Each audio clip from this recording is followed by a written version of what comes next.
Good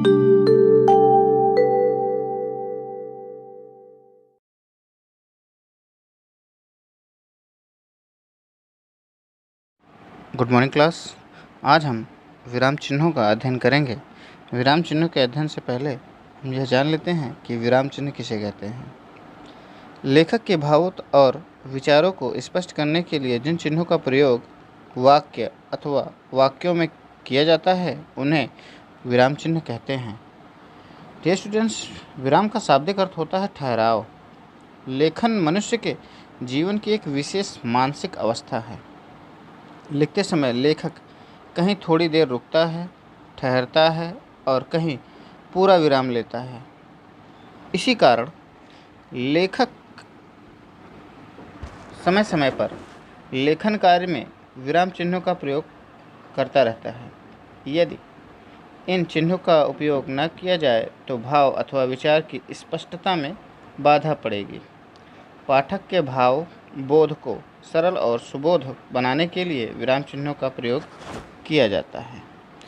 अब यह आप में 1 नंबर में भी प्रश्न बनते हैं, 2 नंबर में भी प्रश्न बनते हैं कि विराम चिन्ह किसे कहते हैं। अब हम देखते हैं विराम चिन्ह के प्रकार के बारे में। विराम चिन्ह को मुख्य रूप से 4 भागों में विभाजित किया गया है। पूर्ण विराम चिन्ह, अर्ध विराम चिन्ह, प्रश्नवाचक चिन्ह और विस्मय सूचक चिन्ह, जिसे विस्मयादि बोधक चिन्ह भी कहा जाता है। तो आइए सबसे पहले हम पूर्ण विराम चिन्ह के बारे में देखते हैं। पूर्ण विराम चिन्ह का अर्थ पूरी तरह रुकना या ठहरना, जहां वाक्य की गति अंतिम रूप ले ले, विचार का तार एकदम टूट जाए, वहां पूर्ण विराम का प्रयोग होता है। जैसे यह हाथी है, वह लड़का है, मैं आदमी हूँ। इन वाक्यों में सभी एक दूसरे से स्वतंत्र हैं, सबके विचार अपने में पूर्ण हैं। ऐसी स्थिति में प्रत्येक वाक्य के अंत में पूर्ण विराम चिन्ह का प्रयोग किया जाता है। ये स्टूडेंट्स, आपने देखा भी होगा कि कभी कभी किसी व्यक्ति या वस्तु का सजीव वर्णन करते समय वाक्यांशों के अंत में पूर्ण विराम का प्रयोग होता है।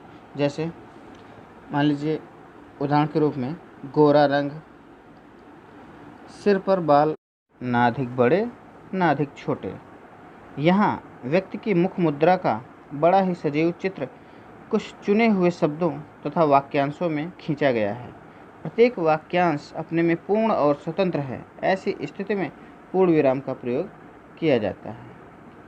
डियर स्टूडेंट्स, अब हम देखेंगे इस दूसरे चिन्ह के बारे में। दूसरा चिन्ह है अर्धविराम। अर्धविराम चिन्ह का प्रयोग कहाँ किया जाता है?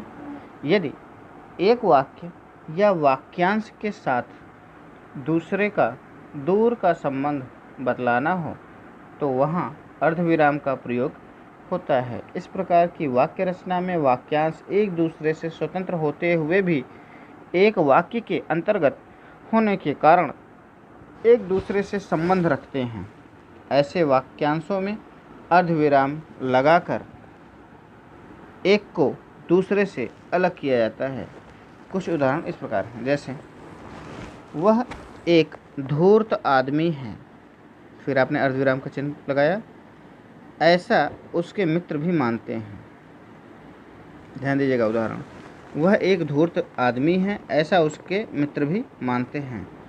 है के बाद एक सेंटेंस खत्म होने के बाद आपने अर्धविराम चिन्ह का प्रयोग लगाया, क्योंकि कहीं ना कहीं दोनों सेंटेंस एक दूसरे से संबंधित हैं। दूसरा उदाहरण है, यह घड़ी ज़्यादा दिनों तक नहीं चलेगी, यह बहुत सस्ती है। चलेगी के बाद आपने देखा कि अर्धविराम चिन्ह का प्रयोग लगाया गया है, क्योंकि आप यहाँ पर थोड़ी देर के लिए रुकते हैं और दोनों सेंटेंस एक दूसरे से संबंधित हैं।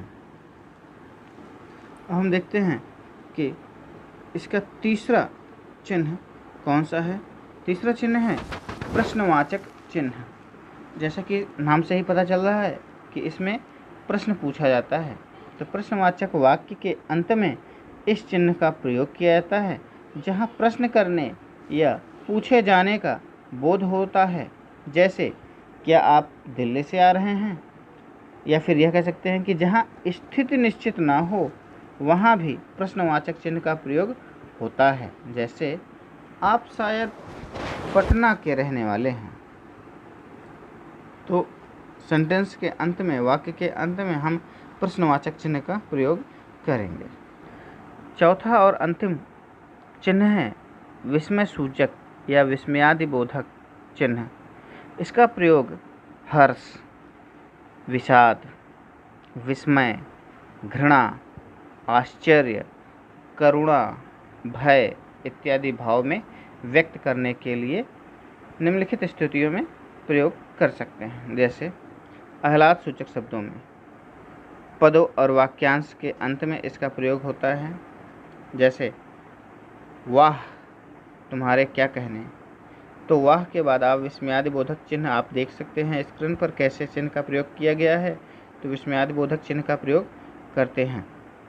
दूसरा कहाँ पर आप प्रयोग कर सकते हैं, जैसे ईश्वर को संबोधित करने में इस चिन्ह का प्रयोग होता है। जैसे हे राम तुम मेरा दुख दूर करो, हे ईश्वर सबका कल्याण हो। तो हे ईश्वर और हे राम के बाद आप संबोधक चिन्ह का प्रयोग करते हैं। तीसरा, जहाँ अपने से छोटे के प्रति शुभकामनाएं और सद्भावनाएं प्रकट की जाती हैं, वहाँ पर भी आप विस्मयादिबोधक चिन्ह का प्रयोग करते हैं। जैसे चिरंजीवी हो, यशस्वी हो, आशीर्वाद आदि देने के बाद आप विस्मयादिबोधक चिन्ह का प्रयोग करते हैं।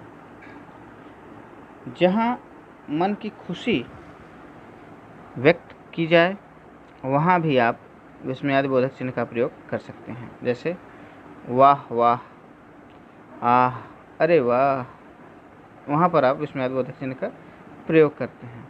तो डियर स्टूडेंट्स, ध्यान देने योग्य बात यह है कि विस्मयादिबोधक चिन्ह का प्रयोग आप हर्ष में भी करते हैं, हर्ष का तात्पर्य यहाँ पर खुशी से है, विषाद में भी करते हैं, दुख में भी करते हैं। जैसे हाय राम उसकी मृत्यु हो गई, कि हाय वह गिर गया। विस्मय में भी करते हैं जहाँ पर आप कंफ्यूज रहते हैं। घृणा में करते हैं जब आप किसी से घृणा करने लगते हैं। आश्चर्य में करते हैं, करुणा में करते हैं, भय हो तभी आप विस्मयादिसूचक चिन्ह का प्रयोग करते हैं। या फिर कह सकते हैं जब किसी को आपको पुकारना हो या किसी को संबोधित कर रहे हैं, आप संबोधित करके किसी को बुला रहे हैं, तो वहाँ पर भी आप विस्मयादिबोधक चिन्ह का प्रयोग करते हैं। तो इस प्रकार आपने देखा कि विराम चिन्ह के 4 प्रकार हैं: पूर्ण विराम चिन्ह, अर्धविराम चिन्ह, प्रश्नवाचक चिन्ह और विस्मय सूचक चिन्ह। इन चिन्हों का प्रयोग कहाँ कहाँ करना है, यह बहुत ही महत्वपूर्ण हो जाता है। ख़ास तौर पर जब आप प्राथमिक विद्यालय में टीचिंग के लिए जाते हैं, उस दौरान आप छात्रों को इन चिन्हों का प्रयोग करना सिखाते हैं और प्रतियोगी परीक्षाओं में भी चिन्ह से संबंधित प्रश्न बनते ही हैं। इसलिए इस बिंदु का अध्ययन करना अत्यंत आवश्यक हो जाता है।